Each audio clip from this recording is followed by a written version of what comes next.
Si vous allez tout à fait en bas de votre profil, vraiment tout en bas, vous trouverez les groupes. Ces communautés de LinkedIn, situées en deuxième position de vos centres d'intérêt, ou troisième, tout dépend ce que vous avez comme centre d'intérêt, vous permettent de vous connecter avec des utilisateurs qui partagent vos centres d'intérêt.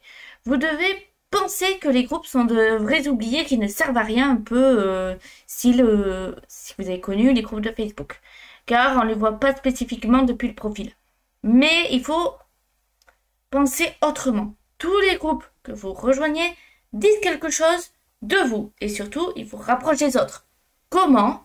À chaque fois que vous avez un groupe en commun avec un autre utilisateur LinkedIn, cela compte comme une connexion. Si on regarde ici, on peut voir les groupes que j'ai rejoints. Plus vous avez de groupes, plus vous avez de connexions potentielles avec des cercles éloignés vis-à-vis du vôtre, également lorsque les utilisateurs rejoignent des groupes. Ils ont la possibilité de découvrir entre eux et de pouvoir networker. C'est donc une superbe vitrine de visibilité qui travaillera pour vous sur le long terme. Donc si par exemple je vais dans celui-ci,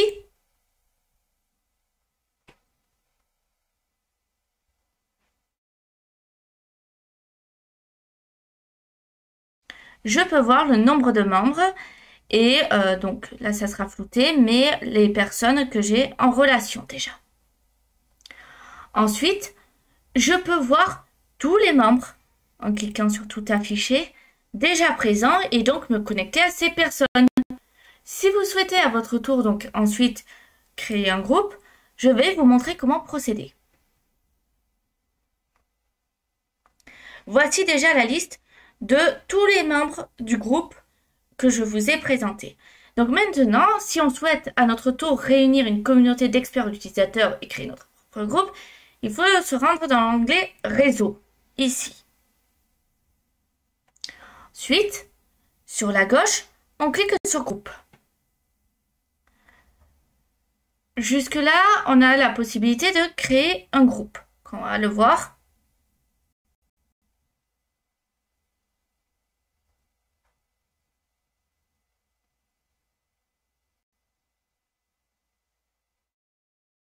Voilà. Donc, ce n'est vraiment pas compliqué. Là, donc, on a juste à faire créer un groupe. On choisit un nom de groupe, la description.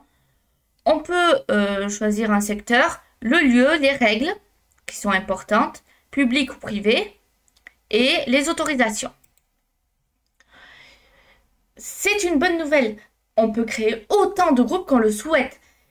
Charge à vous maintenant de l'alimenter et d'en faire quelque chose à succès sur la plateforme. Depuis la page d'accueil, donc ici, tout à fait en bas, sur la colonne de gauche, vous allez voir ici les groupes. Et on retourne sur notre page que l'on avait précédemment. Donc, quelque chose d'important également, ici, c'est que l'on peut aussi écrire des posts. Donc, on peut commencer un post comme ceci et décider de comment il sera publié et diffusé, bien sûr. Donc ici, on peut choisir les relations, les groupes, etc. Ensuite, il sera diffusé soit uniquement au sein des groupes auxquels on participe. Donc pour le moment, les groupes sont surtout des plateformes pour networker, réseauter entre utilisateurs. C'est pas vraiment un moyen qui est très efficace pour se faire connaître.